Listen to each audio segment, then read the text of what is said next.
ها هي الأبواب تفتح بصريرها العتيق، ليخرج منها رجل ثقلته المحن وصاغه الصبر العميق.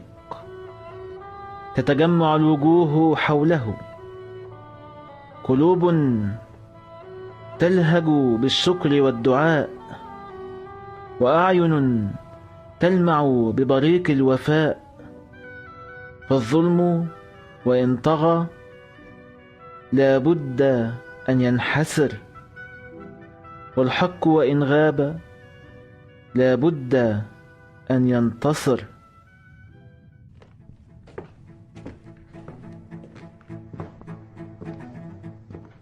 الحمد لله على سلامتك يا حسن.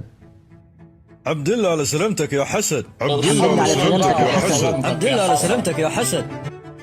الحمد لله يا صاحبي، كنت واثق إن الحق هيظهر في الآخر.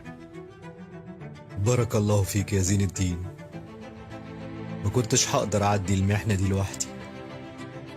أنت مش بس صديق، أنت أخ.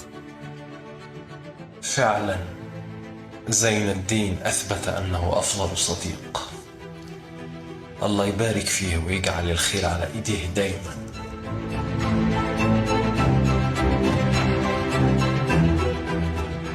الحمد لله على كل حال. الظلم عمره ما يدوم، والحق لازم يظهر مهما طال الوقت. أنا مديون ليكم كلكم، ولزين الدين بشكل خاص.